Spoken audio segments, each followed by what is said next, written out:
دوستو، ہمارا دیش سنت مہاتماؤں کا، بزرگان دین کا دیش ہے۔ ہر ایک کے پاس اپنا ایک قصہ ہے۔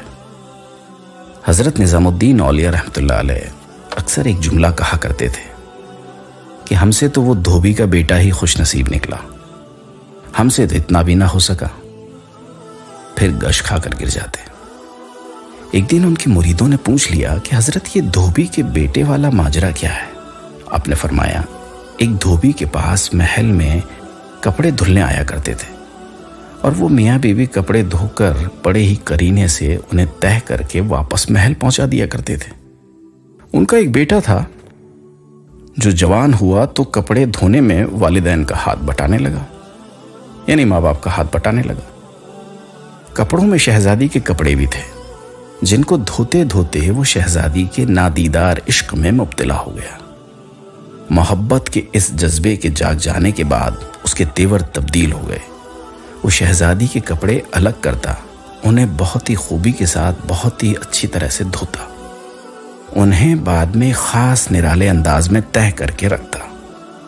سلسلہ چلتا رہا۔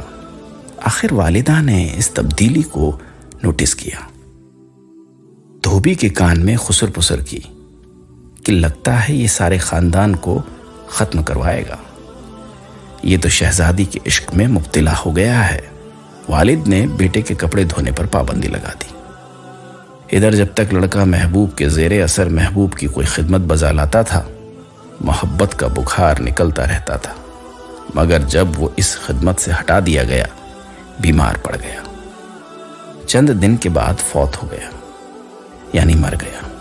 ادھر کپڑوں کی دھلائی اور تہہ بندی کا انداز بدلا تو شہزادی نے دھوبن کو بلا بھیجا۔ اس سے پوچھا کہ میرے کپڑے کون دھوتا ہے؟ دھوبن نے جواب دیا، شہزادی عالیہ، میں ہی دھوتی ہوں۔ شہزادی جی نے کہا کہ پہلے کون دھوتا تھا؟ دھوبن نے کہا، میں ہی دھوتی تھی۔ شہزادی نے اس سے کہا، اچھا یہ کپڑا آپ طے کریں۔ اب دھوبن سے ویسا طے نہیں ہو پایا تھا جیسا اس کا بیٹا کیا کرتا تھا۔ شہزادی نے اسے ڈانٹا کہ تم جھوٹ بولتی ہو، سچ سچ بتاؤ ورنہ سزا ملے گی۔ دھوبن کے سامنے کوئی دوسرا راستہ نہیں تھا، کچھ دل بھی غم سے بھرا ہوا تھا۔ وہ زار و قطار رونے لگی اور سارا ماجرا شہزادی سے کہہ سنایا۔ شہزادی یہ سب سن کر سناٹے میں آ گئی۔ پھر اس نے سواری تیار کرنے کا حکم دیا اور پھر شاہی بگی میں سوار ہو کر پھولوں کا ٹوکرا لے کر مقتول محبت کی قبر پر سارے پھول چڑھا دیے۔ زندگی بھر اس کا یہی معمول رہا، وہ ہر سال اس کی برسی پر پھول چڑھانے اس کی قبر پر ضرور جاتی۔ یہ بات سنانے کے بعد حضرت نظام الدین رحمۃ اللہ علیہ آگے فرماتے ہیں کہ اگر ایک انسان سے بن دیکھے محبت ہو سکتی ہے تو بھلا اللہ سے بن دیکھے محبت کیوں نہیں ہو سکتی؟ ایک انسان سے محبت اگر دوسرے انسان کے مزاج میں تبدیلی لا سکتی ہے، وہ اپنی پوری صلاحیت اور محبت اس کے کپڑے دھونے میں لگا سکتا ہے، تو کیا ہم اللہ کی عبادت میں نماز پڑھنے میں دل و جان سے اپنی محبت اور صلاحیت نہیں لگا سکتے؟ مگر ہم لوگ بوجھ اتارنے کی کوشش کرتے ہیں۔ اگر شہزادی محبت سے تہہ کیے ہوئے کپڑوں کے انداز کو پہچان سکتی ہے، تو کیا ہمارا رب محبت سے پڑھی گئی نماز اور پیچھا چھڑانے کے ارادے سے پڑھی ہوئی نماز کو نہیں سمجھتا؟